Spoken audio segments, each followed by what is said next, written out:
Buenos días, hermanos. Dios les bendiga.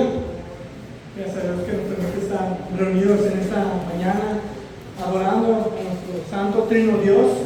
Y esta mañana también ser expuestos a la predicación de su palabra y continuaremos estudiando en esta ocasión el Evangelio de Juan, continuando con esta serie expositiva en este precioso Evangelio de Juan en el capítulo 7, y vamos a estar dando lectura desde el versículo 1 hasta el versículo 13.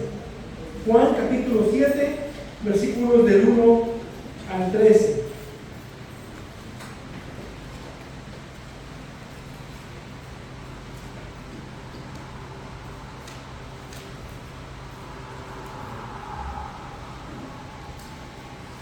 Dice la palabra de Dios en esta mañana: después de esto, Jesús andaba por Galilea, pues no deseaba andar por Judea porque los judíos lo querían matar. La fiesta de los judíos, la de los tabernáculos, estaba cerca. Por eso los hermanos de Jesús le dijeron: sal de aquí y vete a Judea para que también tus discípulos vean las obras que tú haces. Porque nadie hace nada en secreto cuando procura ser conocido en público. Si haces esas cosas, muéstrate al mundo, porque ni aun sus hermanos creían en él. Entonces Jesús les dijo: mi tiempo aún no ha llegado, pero el tiempo de ustedes es siempre oportuno. El mundo no puede odiarlos a ustedes, pero me odia a mí, porque yo doy testimonio de él, de que sus acciones son malas. Suban ustedes a la fiesta. Yo no subo a esa fiesta porque mi tiempo aún no se ha cumplido. Y habiéndole dicho esto, se quedó en Galilea. Pero cuando sus hermanos subieron a la fiesta, entonces Jesús también subió, no abiertamente, sino en secreto. Por eso los judíos lo buscaban en la fiesta y decían: ¿dónde está ese? Y había mucha murmuración entre la gente acerca de él. Unos decían: él es bueno. Otros decían: no, al contrario, extravía a la gente. Sin embargo, nadie hablaba abiertamente de él por miedo a los judíos. Vamos a orar. Padre Dios bueno y eterno, gracias te damos por este precioso evangelio en el cual hemos estado aprendiendo, en el cual continúas hablando. Te pido que seas con nosotros en esta mañana, tu Espíritu Santo se mueva en cada mente, en cada corazón, podamos ser confrontados y edificados por medio de la exposición de tu palabra en esta mañana. Te pido que nos instruyas en esto, que podamos siempre continuamente ver a tu Hijo, a Cristo. Gracias te damos por esta mañana, en el nombre de Jesucristo. Amén. En la historia de Estados Unidos hay un ejemplo interesante sobre cómo ver el tiempo oportuno. Durante la guerra civil, muchos presionaban al presidente Abraham Lincoln para emitir de inmediato la proclamación de emancipación para liberar a los esclavos. Algunos pensaban que demorarse era una señal de debilidad. Otros creían que estaba perdiendo una oportunidad única. Sin embargo, Lincoln decidió esperar. No porque dudara de su decisión, sino porque entendía que debía hacerlo en el momento estratégico que produjera el mayor efecto posible y no pusiera en riesgo el objetivo final de preservar la unión y asegurar la libertad de los esclavos. Mientras muchos veían demora o indecisión, él veía el momento correcto. Y en nuestra vida sucede algo similar. Vivimos en una cultura que nos dice: hazlo ahora, no esperes, aprovecha la oportunidad del momento. Si no actúas hoy, la perderás para siempre. Esa presión afecta nuestras decisiones, nuestro trabajo, nuestro ministerio, nuestras relaciones e incluso nuestra vida espiritual. Pero la pregunta es: ¿debe el pueblo de Dios vivir guiado por la presión del mundo o por los tiempos de Dios? Esa es precisamente la tensión que encontramos en nuestro pasaje. Los hermanos de Jesús creían que había llegado el momento perfecto para darse a conocer públicamente. Sin embargo, Jesús respondió con unas palabras que revelan el corazón de este pasaje: mi tiempo aún no ha llegado. Estos versículos, Juan no solo nos muestra cuándo Jesús actuó, sino quién determinaba el momento de actuar. Todo el pasaje contrasta entre dos maneras de vivir: la gente del mundo, la perfecta obediencia del Hijo al Padre, Anteriormente, en Juan capítulo 6, vimos uno de los momentos más impactantes del ministerio de Jesús. Después de alimentar a los 5,000 y enseñar que Él es el pan de vida, la multitud dejó de seguirlo cuando comprendió el costo de ser sus discípulos. Antes de que Jesús confrontara a los discípulos, a los 12, Juan describe algo triste. Como resultado de esto, muchos de sus discípulos se apartaron y ya no andaban con Él. La popularidad de Jesús comenzó a transformarse en rechazo. Ahora, Juan abre este nuevo capítulo demostrando una creciente tensión en el ministerio de Jesús. Después del discurso de pan de vida, el rechazo hacia Él se había intensificado. Muchos discípulos lo abandonaron porque no aceptaban sus enseñanzas. Las autoridades judías procuraban matarlo, y aún sus propios hermanos que todavía no creían en Él intentaban dirigir su ministerio conforme a una perspectiva completamente humana. Es precisamente en ese contexto donde encontramos la escena de nuestro pasaje en esta mañana. Mientras el mundo intenta decirle a Jesús cuándo y cómo es que debe de actuar, el Hijo permanece completamente sometido a la voluntad de su Padre. Jesús demuestra que su ministerio no está dirigido por las expectativas humanas, sino por la perfecta voluntad y el tiempo establecido del Padre. Allí descubrimos el gran contexto del pasaje, la agenda del mundo frente al tiempo perfecto de Dios. Y eso es lo que estaremos observando en este pasaje, en esta mañana. Entonces entremos al texto, versículo 1. Después de esto, Jesús andaba por Galilea, pues no deseaba andar por Judea porque los judíos lo querían matar. Ahora, como hemos observado anteriormente, dice después de esto, no significa inmediatamente después. Hay un cierto tiempo que transcurrió entre esa señal pasada y esta, pero sí nos dice que Jesús andaba por Galilea, es decir, que esto sucedió cerca de Capernaum, donde tuvo lugar el discurso de pan de vida que observamos en los 3 sermones anteriores.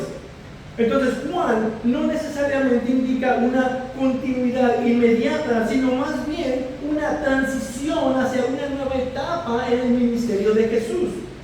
Lo que sí podemos ver es que durante este tiempo la hostilidad contra Jesús no disminuyó, por el contrario, siguió creciendo. No solamente muchos de sus discípulos lo habían abandonado, sino ahora muchos judíos también querían matarlo. Recordemos que en el Evangelio de Juan, la expresión que usa los judíos suele referirse principalmente a los dirigentes religiosos que habían endurecido su corazón hacia Cristo. Desde Juan capítulo 5, cuando Jesús sanó al paralítico en Betsaida en sábado y afirmó su igualdad con el Padre, las autoridades ya habían decidido eliminarlo. Ahora esa intención no solo continúa, está presente, sino ahora es con mucho mayor énfasis, con mayor deseo. Juan por eso explica que estaba en Galilea porque no deseaba andar por Judea por causa de quienes lo perseguían y querían matarlo. Sin embargo, es importante notar que Juan no dice que Jesús huyera por temor. Jesús nunca actuó movido por el miedo. Más bien, permanecía en Galilea porque aún no había llegado el momento señalado por el Padre para entregar su vida. La cruz no sería el resultado de un accidente político, ni de un complot exitoso de sus enemigos. Ocurriría exactamente cuando Dios lo había determinado que sucediera. Y Juan añade otro detalle importante para darnos contexto. Versículo 2. La fiesta de los judíos, la de los tabernáculos, estaba cerca. El énfasis de Juan no es simplemente narrar un cambio de lugar o mencionar una fiesta judía. Está preparando al lector para mostrar un contraste fundamental. Mientras el mundo intenta dirigir el ministerio de Jesús según sus propios intereses y en sus propios tiempos, Jesús permanece completamente sometido a la voluntad y al plan del Padre. Esta es una de las 3 grandes fiestas anuales en Israel. Durante varios días el pueblo habitaba en enramadas para recordar cómo Dios los sostuvo en el desierto después del éxodo. Era una celebración marcada por el gozo, la gratitud, la esperanza de la providencia divina. Jerusalén se llenaba de peregrinos que venían de diferentes lugares, convirtiéndose en el escenario ideal para quien buscara un reconocimiento público. Entonces este detalle prepara el escenario donde aparecerá la presión sobre Jesús. Habrá una enorme multitud reunida, una oportunidad perfecta desde una perspectiva humana para ganar más seguidores y demostrar públicamente su identidad. Versículo 3. Por eso los hermanos de Jesús le dijeron: sal de aquí y vete a Judea para que también tus discípulos vean las obras que tú haces, porque nadie hace nada en secreto cuando procura ser conocido en público. Si haces estas cosas, muéstrate al mundo. La presión ahora no proviene de los líderes religiosos, sino de quienes estaban más cerca de Jesús, sus propios hermanos. Esto hace que la escena sea aún más significativa. No toda presión para desviarnos de la voluntad de Dios proviene de enemigos que se han declarado en nuestra contra. Muchas veces llega por medio de personas cercanas, con argumentos aparentemente lógicos y bien intencionados. Su propuesta, podemos ver, parece razonable. Si Jesús es realmente el Mesías y Él realiza tales milagros, ¿por qué permanecer oculto en Galilea? Jerusalén está llena de peregrinos por la fiesta de los tabernáculos. Si desea que todos crean en Él, este es el momento ideal para manifestarse públicamente. Sin embargo, sus palabras revelan una comprensión completamente terrenal del reino de Dios. Ellos piensan en términos de estrategia, de popularidad y de influencia. Su relacionamiento podría resumirse así: si tienes el poder, demuéstralo. Si quieres seguidores, aprovecha la multitud. Si eres el Mesías, conquista el mundo por medio de visibilidad. Tú puedes ser un gran rey. Pero eso nunca fue la misión del Hijo. Jesús no vino para construir un movimiento basado en el espectáculo, sino para cumplir fielmente la voluntad del Padre que lo envió y de cumplirla hasta la cruz. Y no ser un rey común, sino ser el Rey de Reyes y el Señor de toda la tierra. Y Juan revela el verdadero problema de sus hermanos. Versículo 5. Porque ni aun sus hermanos creían en él. Podemos observar que Juan seleccionó estas señales para evidenciar cómo piensan los hombres naturalmente y que necesitan una obra regeneradora de Dios para poder entender quién es realmente Jesucristo. Porque lo que sugieren no era simplemente un mal consejo, era el fruto de su incredulidad. Veían sus milagros, convivían con Él, pero todavía no comprendían quién era realmente Jesús.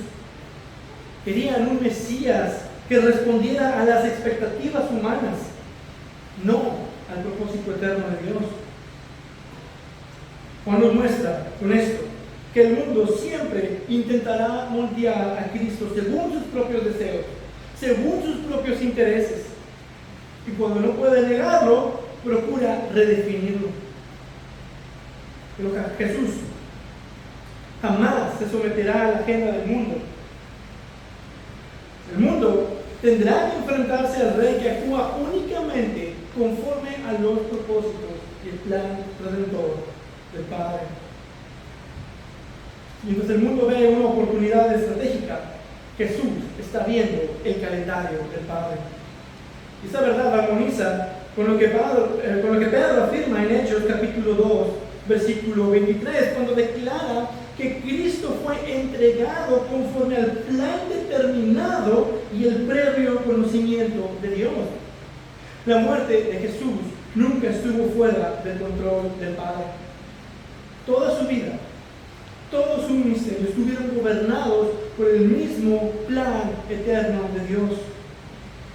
Y esto nos enseña algo importante.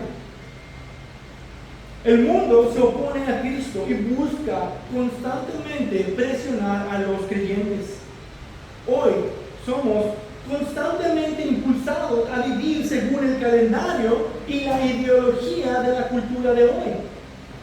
Obtener resultados rápidos, buscar reconocimiento, tomar decisiones por conveniencia o medir el éxito por la aprobación de los demás. Incluso esa presión puede venir de personas que nos aman, pero que no comprenden plenamente la voluntad de Dios. Cuando la familia te pide atenderlos a ellos primero, es el mundo que está ejerciendo presión. Es que no podemos en otro horario. Mejor tú no vayas a la iglesia. Luego vas. Al cabo siempre estás metido allí. El mundo no puede cambiar su agenda, pero siempre presiona para cambiar a los cristianos. Déjenme te pregunto, ¿qué compromisos son tan importantes que el congregarte o que servir a la iglesia?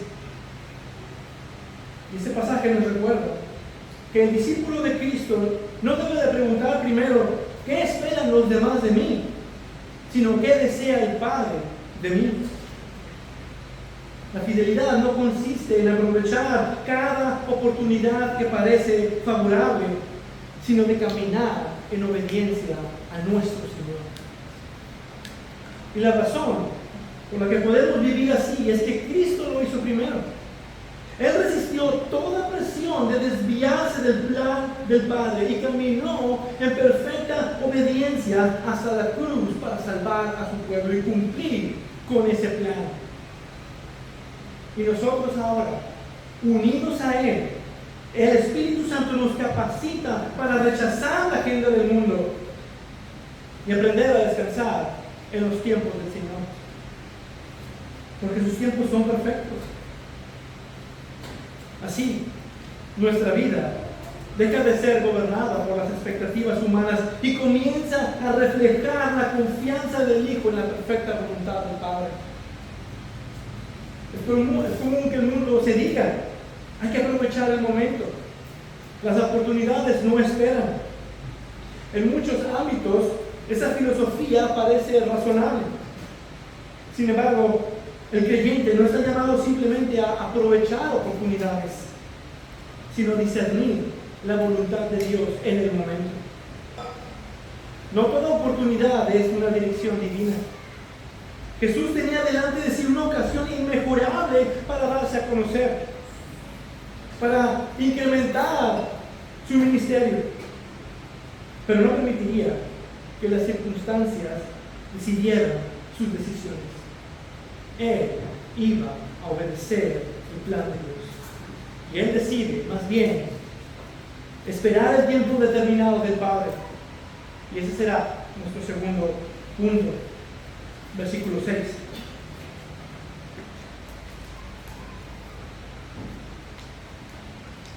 Entonces Jesús les dijo, mi tiempo aún no ha llegado, pero el tiempo de ustedes es siempre oportuno. La respuesta de Jesús marca el contraste de Él y sus hermanos.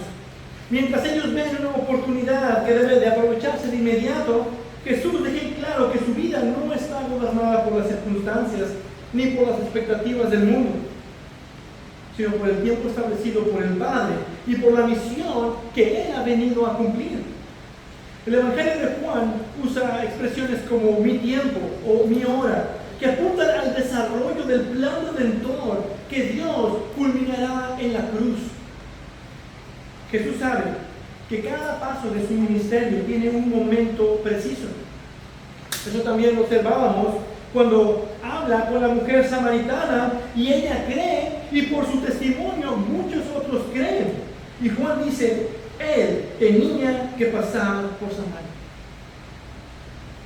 porque era parte de su misión. En los tiempos del Padre había personas ahí que debían escuchar a Jesús en Samaria. Adelantarse o retrasarse significaría actuar fuera de la voluntad del Padre. Por eso Jesús nunca toma decisiones basadas en la presión del momento, sino en una perfecta obediencia al plan divino. Esa diferencia también revela dos maneras de vivir. El mundo actúa cuando le parece conveniente, cuando es de mejor oferta. Cristo actúa cuando el Padre lo dispone, en los tiempos perfectos de Dios. Su prioridad nunca fue aprovechar oportunidades para ganar aceptación, sino cumplir fielmente la misión que le había sido encomendada, cumplir el propósito por el cual fue enviado. Por eso Jesús rechaza la agenda del mundo completamente, mientras permanece sujeto a la voluntad de su Padre.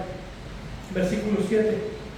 El mundo no puede odiarlos a ustedes, pero me odia a mí, porque yo doy testimonio de él, que sus acciones son malas. Jesús continúa explicando que el mundo no aborrece a sus hermanos, porque ellos todavía piensan conforme a sus valores y actúan conforme a la cultura. Pero a él sí lo aborrece porque pone en evidencia la maldad de sus obras.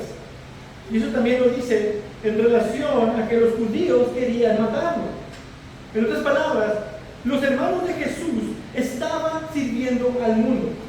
Entonces no los podían odiar. Pero como Jesús servía al Padre, a él sí lo odiaban. La presencia de Cristo siempre confronta el pecado. Y esa es la verdadera razón del rechazo que recibe. Al hombre natural no le gusta que se toque el asunto del pecado, de la condenación, del infierno. No pueden y no quieren aceptar la realidad espiritual en la que están, muertos espiritualmente y condenados en sus delitos y sus pecados. Por eso Jesús rechaza la propuesta de subir a la fiesta de la manera en la que sus hermanos esperaban. Ellos buscaban una manifestación pública que produjera admiración. Jesús espera el momento en el que el Padre sería glorificado.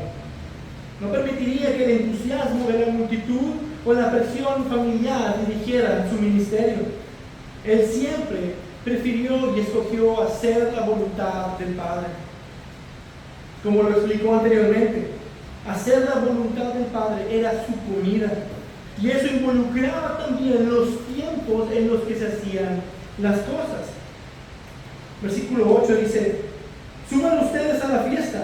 Yo no subo a esa fiesta porque mi tiempo aún no se ha cumplido. Y habiéndole dicho esto, se quedó en Galilea. Nuevamente Jesús hace implícito que aún no es el tiempo, y si lo hacía conforme los hermanos le estaban sugiriendo, el tiempo se iba a adelantar.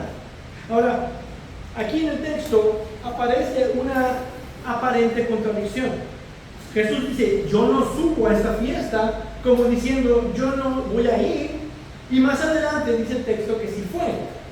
Ahora, algunos manuscritos incluyen la palabra todavía, como diciendo yo todavía no subo a esta fiesta. Pero aún sin esa variante, el contexto deja claro que Jesús rechaza la propuesta de los hermanos. Así que no hay contradicción, porque Jesús no rechazó ir a la fiesta en sí, sino que rechazó hacerlo conforme a la agenda de sus hermanos. Él subirá después, en el tiempo y de hecho en la manera en la que han sido determinados por el Padre. Es decir, yo no subo a esta fiesta conforme ustedes me proponen, yo subiré en los tiempos de mi Padre. Para Jesús, permanecer en Galilea no era una muestra de temor porque lo estaban buscando, sino de confianza en la soberanía del Padre. Jesús sabía que nadie podía alterar el plan de Dios, porque toda su vida estaba bajo el control del Padre. Como un director de orquesta no permite que un músico comience antes de tiempo, aun cuando conoce toda la pieza y puede tocarla sin los demás instrumentos. Porque cada instrumento entra en el momento señalado para que toda la obra tenga una perfecta armonía. Así también Cristo actuó conforme el tiempo perfecto del Padre y no la del mundo, para que toda la obra de redención terminara como una obra maestra divina. Este pasaje nos muestra que Jesucristo vivió en perfecta obediencia al tiempo soberano del Padre. Nunca permitió que la presión del mundo, la oposición o incluso las oportunidades que aparentemente se pudieran desperdiciar, desviaran el cumplimiento de la misión que Dios le había encomendado. Él esperó con paciencia y en completa sumisión a la voluntad del Padre, confiando plenamente en su plan perfecto. Nosotros también hoy enfrentamos esa misma tentación. Vivimos en una cultura muy demandante y apresurada, que nos impulsa a actuar de inmediato, a ceder ante la presión de los demás y de buscar resultados rápidos. No sabemos esperar en los tiempos del Señor. Con frecuencia nos cuesta esperar en el Señor, esperar conforme a sus propósitos, sus tiempos. Queremos que Dios responda pronto, conforme a la urgencia del momento, conforme a nuestros tiempos. Y cuando eso sucede, intentamos nosotros tomar el control. En esos momentos, nuestra fe deja de descansar en las promesas de Dios y comienza a depender de lo que vemos, de las circunstancias y de la presión que nos rodea. Y el salmista nos recuerda: espera en el Señor, esfuérzate y aliéntese tu corazón. Sí, espera en el Señor. Salmo 27:14. Esperar en Dios no es simplemente permanecer pasivos, sino confiar activamente en su fidelidad por medio de la oración, la obediencia y la perseverancia, descansando en que Él siempre obra con perfecta sabiduría y siempre en el momento oportuno. Entonces no se te manda a simplemente estar cruzado de brazos y esperando a ver qué pasa, sino a confiar activamente en los tiempos de Dios. Y eso es lo que debemos aprender a hacer en nuestro diario vivir. Ese pasaje nos recuerda que la obediencia muchas veces implica saber esperar. El ejemplo de Cristo nos llama a vivir de esa manera. La verdadera fe no consiste en adelantarnos a Dios, como si supiéramos mejor que Él lo que nos conviene, sino en caminar con paciencia y con obediencia, descansando en que su tiempo siempre es perfecto, aunque muchas de esas veces no coincida con nuestros tiempos o con nuestros planes. Cristo esperó el tiempo del Padre y unidos a Él, por la ayuda del Espíritu Santo, también nos capacita para confiar y perseverar mientras Dios cumple sus propósitos en nuestras vidas. Y cuando estamos activamente esperando en los tiempos de Dios, llegará el momento en el que tengamos que actuar.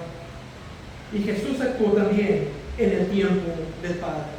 Ese será nuestro tercer y último punto. Versículo 10. Pero cuando sus hermanos subieron a la fiesta, entonces Jesús también subió, no abiertamente, sino en secreto. Juan muestra que ahora ha llegado el momento de actuar. Jesús sigue exactamente el tiempo del Padre y se manifiesta de la manera en la que Él lo ha determinado. Y este detalle que nos marca no es casual. Todo tiene propósito en el relato.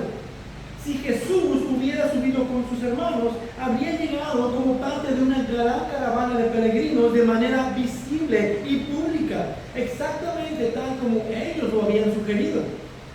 Sin embargo, al esperar el tiempo del Padre, sube después y de forma discreta. Juan no está describiendo un simple cambio de horario, sino un cambio de propósito. Jesús rechaza la manera en la que el mundo esperaba que el Mesías se presentara y que actuara. pero Jesús solamente actuaría conforme a la voluntad del Padre. Incluso la forma de llegar a Jerusalén está bajo el control soberano de Dios. Y aún más, su llegada discreta también revela el carácter de su ministerio. Cristo no busca la fama ni la aprobación de las multitudes. Su propósito es cumplir fielmente la voluntad de Dios para llevar a cabo el plan de redención.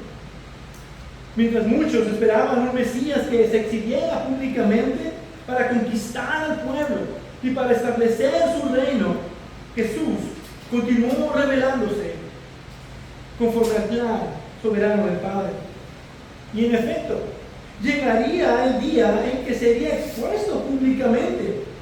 Como dice Pablo, Jesús fue expuesto públicamente porque Dios lo exhibió públicamente como propiciación. Romanos 3, 25. Sin embargo, eso no ocurrió en el tiempo en el que el mundo esperaba, ni mucho menos de la manera en la que el mundo esperaba. No fue exaltado sobre un trono terrenal, sino levantado sobre una cruz. No fue presentado como un rey victorioso, sino como un criminal condenado, llevando sobre sí la maldición de todos nosotros sobre la cruz. Esa maldición que nosotros recibíamos por nuestro pecado, que nosotros merecíamos, fue puesta sobre él. Así fue exhibido públicamente. Fue precisamente allí, en el momento y de la forma menos esperada por el mundo, donde el mundo vio solo derrota y vergüenza, que Dios reveló la gloria de su Hijo y consumó la obra de nuestra redención. Jesús siempre actuó contrario a las expectativas del mundo. Ahora nos dice el texto que los judíos lo buscaban durante la fiesta, versículo 11. Por eso los judíos lo buscaban en la fiesta y decían, ¿dónde está ese? Ese por eso no está en base a la llegada de Jesús, porque él vino en secreto. Eso parece conectar más con la llegada de los peregrinos, especialmente por la presencia de los hermanos. Ellos sabían que Jesús acostumbraba a asistir a las fiestas, por lo que al verlo ausente comenzaron a indagar y a preguntar, ¿dónde está ese? No era una búsqueda motivada por la fe, sino por la hostilidad. No querían encontrarlo para hacerle preguntas sobre el reino. Querían encontrarlo, como dice el texto, para matarlo. Querían encontrarlo, pero no podían hacerlo hasta que él decidiera manifestarse a ellos.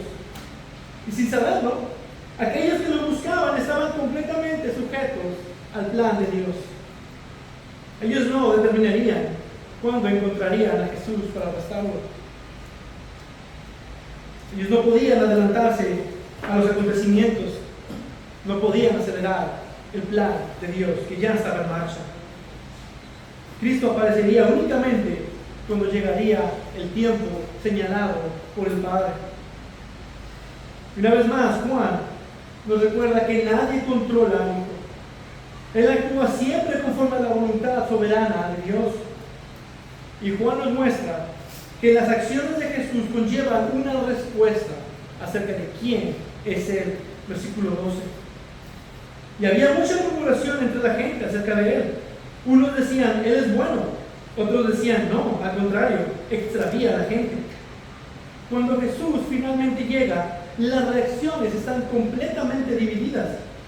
Y Juan presenta dos opiniones representativas que reflejan la conversación que ocurría entre la multitud. Probablemente existían muchas más, pero estas dos bastan para mostrar el contraste. Algunos tenían una opinión favorable acerca de quién es Jesús, mientras que otros lo consideraban un peligro para el pueblo.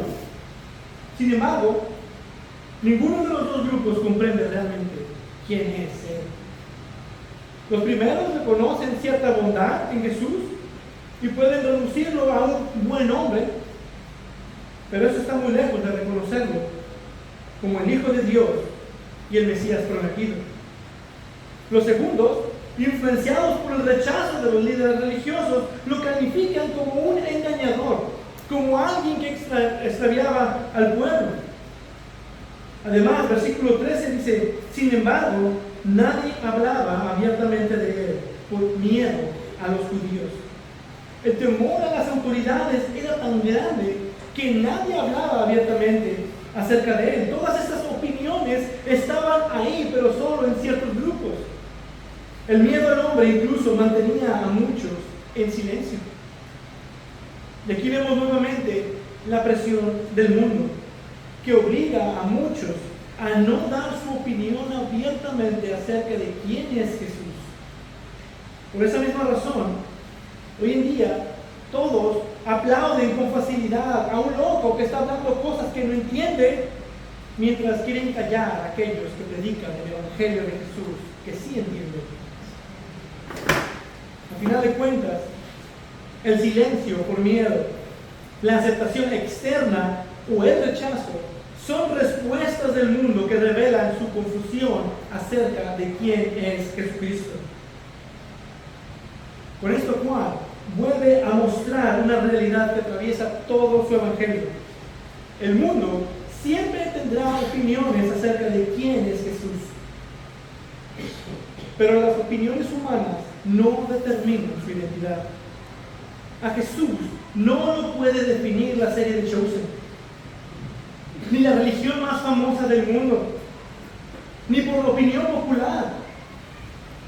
Dos personas pueden contemplar la misma montaña y describirlas de formas totalmente distintas, pero sus opiniones no cambian la realidad de lo que están observando.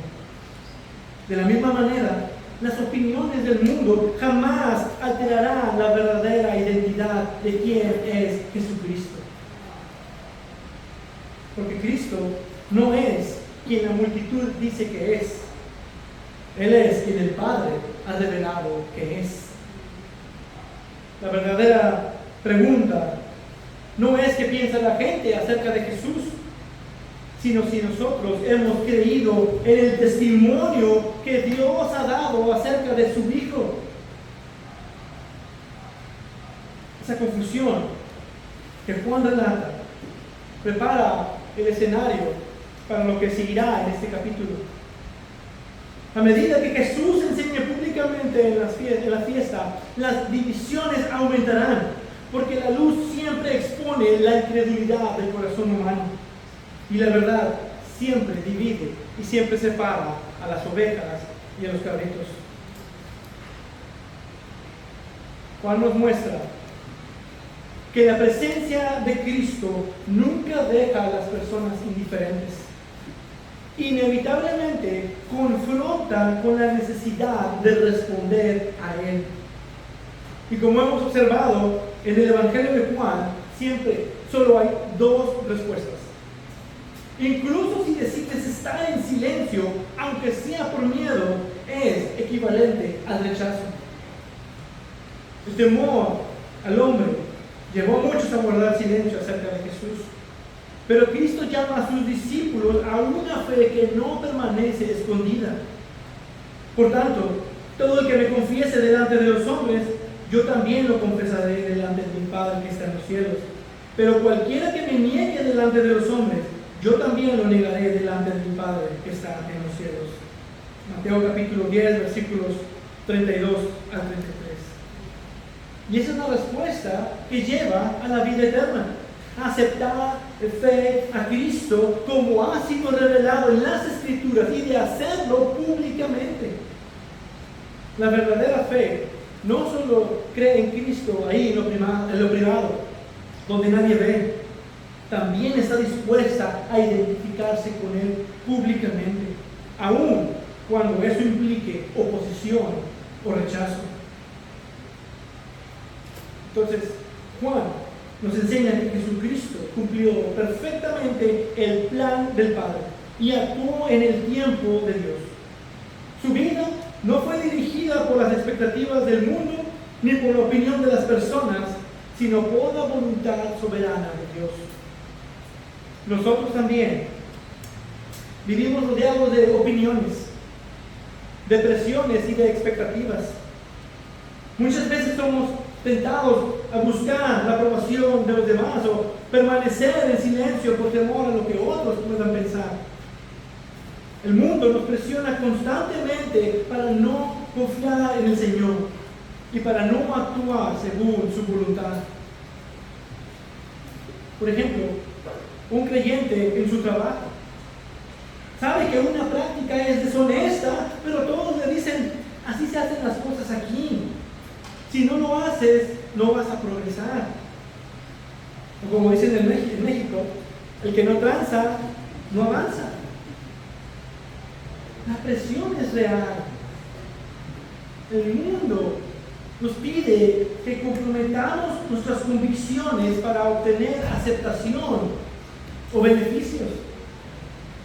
En ese momento, uno debe de decidir si seguirá la agenda del mundo o la voluntad de Dios. O incluso los jóvenes, estando en la preparatoria o en la universidad, durante una conversación todos ridiculizan su fe porque prefieren no tener novia o no tener sexo por guardarse puros. No seas ridículo, no sabes de lo que te pierdes. La presión del mundo busca controlar la respuesta y por lo tanto tus acciones, sin importar el daño que le hacen.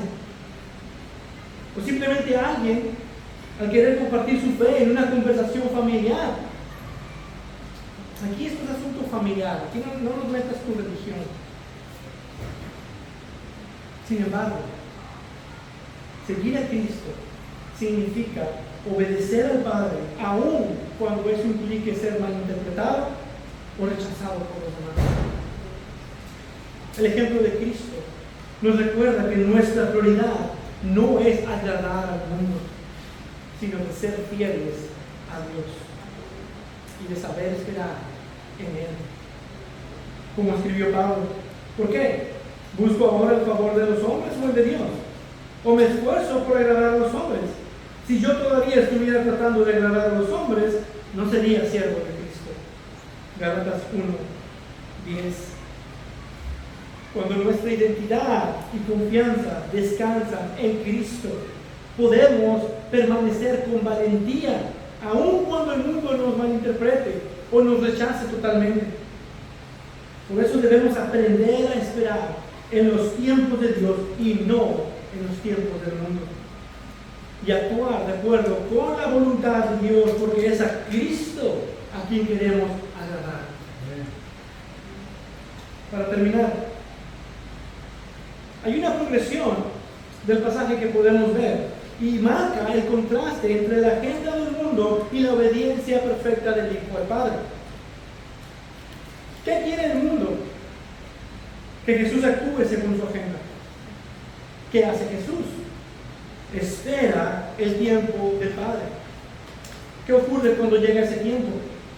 Jesús se revela conforme a la voluntad del Padre. Y eso es precisamente lo que debemos mirar ahora. La pregunta de este pasaje que nos deja no es solo si admiramos la obediencia de Cristo, sino si estamos dispuestos a confiar en el mismo Dios que Él confió. El mundo seguirá diciéndonos que nos adelantemos, que no esperemos, que no dejemos perder las oportunidades, que hagamos lo que parece conveniente o lo que todos están haciendo. Pero Cristo nos muestra un camino diferente, el camino de la fe, de la obediencia y la confianza absoluta en la voluntad del Padre. Y quiero terminar con una última aplicación directa para los jóvenes. En la semana platicaba con unos hermanos sobre el tema y lo he tenido en mi mente. Quizá uno de los lugares donde más se siente esa presión de la cultura, la presión del mundo de los jóvenes, es en el noviazgo. El mundo dice, no esperes. Si te gusta alguien, adelante. Vive la experiencia. O como dicen algunos, tienes que besar al sapo para saber si va a ser príncipe. Ya habrá tiempo para Dios después. Un joven cristiano, de hecho, le preguntó a otro que no es creyente, ¿por qué quieres estar en una relación de noviazgo? ¿Cuál es la razón? ¿Para poder besarla? para ser popular. Pero la palabra de Dios nos llama a algo muy distinto. Esperar en el tiempo del Señor. Y eso no significa perder oportunidades, sino confiar en que su voluntad siempre es mejor que nuestros impulsos. Un noviazgo iniciado fuera de los principios de Dios o con una persona que no comparte la fe puede tener consecuencias que duran toda la vida. En cambio, cuando aprendemos a esperar en el Señor, experimentamos el gozo de caminar dentro de su voluntad y recibir sus bendiciones en el tiempo en el que Él lo ha determinado. Así que, jóvenes, esperar en el Señor siempre será lo mejor. Él conoce perfectamente lo que necesitamos y en su providencia guía a cada circunstancia de nuestra vida. Si el Señor tiene preparado para ti el matrimonio, Él abrirá el camino en el momento oportuno. No necesitan adelantarse ni tomar decisiones movidos por la presión, la soledad o incluso la pasión, la impaciencia y muchas veces el pecado de la fornicación llevan a relaciones que comienzan fuera de la voluntad de Dios y terminan dejándolos heridos y en situaciones muy difíciles y complicadas. Así que no confíen en los tiempos del mundo, ni se dejen de presionar por lo que todos están haciendo, por la cultura, por las amistades. Confíen en el Señor, perseveren en oración, crezcan en santidad y sirvan fielmente a Cristo. Prepárense hoy para ser el hombre o la mujer que Dios quiere que sean. Y cuando llegue el tiempo señalado por Dios, podrán actuar con sabiduría y obediencia, no conforme a sus propios términos ni a los del mundo, sino conforme al tiempo perfecto del Padre. Lo mismo ocurre con las decisiones sobre los estudios profesionales. ¿Qué voy a estudiar? ¿Cuándo voy a estudiar? El trabajo, el matrimonio, el ministerio y muchas otras áreas de nuestra vida. Cristo no solo nos dejó un ejemplo perfecto, Él también hizo posible nuestra obediencia.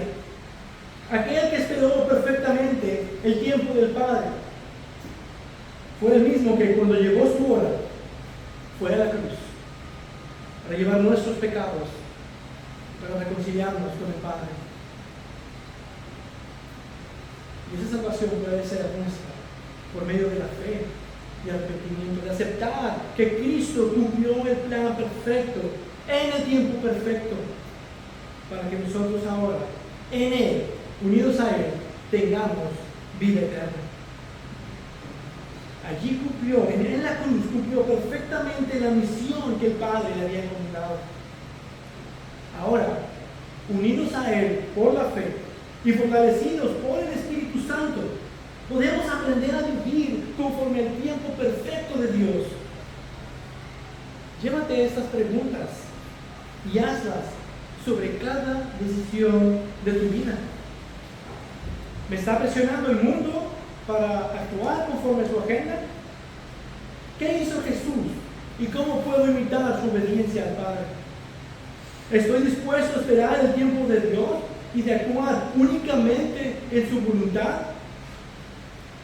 Que el Señor nos conceda una fe que no sea gobernada por la presión del mundo, sino por la confianza en su perfecta voluntad. Porque el tiempo de Dios siempre será mejor que el nuestro. Amén. Padre Dios eterno,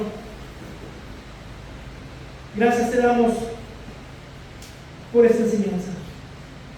Gracias te damos porque tus tiempos son perfectos y tú siempre estás obrando para el bien de tu pueblo. Nuestros planes siempre son apresurados, nuestras decisiones necias y cada día trae su propio afán. Añadiendo a eso, tenemos la lucha con nuestro propio pecado y dejamos de confiar, dejamos de mirar tu providencia que es perfecta. y no sabemos esperar, Señor. Te pido que obres en tu pueblo, en cada uno de nosotros, y pongas esa fe necesaria, que podamos aprender a confiar que tus tiempos son perfectos. Y podamos decir no en nuestros tiempos, Señor, sino conforme tú lo has determinado. Así obra en nuestra vida. Y te pido que sigas obrando en tu pueblo esta fe, esta obediencia. Y no estar nada más tranquilos esperando, sino estar activos, estar fielmente esperando, confiando en tus preciosas y maravillosas promesas que ahora tenemos en Cristo. Gracias, Señor, porque nos has dado el gran modelo de Jesucristo, el cual debemos de seguir, aprender a esperar confiadamente en tus tiempos. Gracias te damos y te pedimos esto en el nombre de Jesús.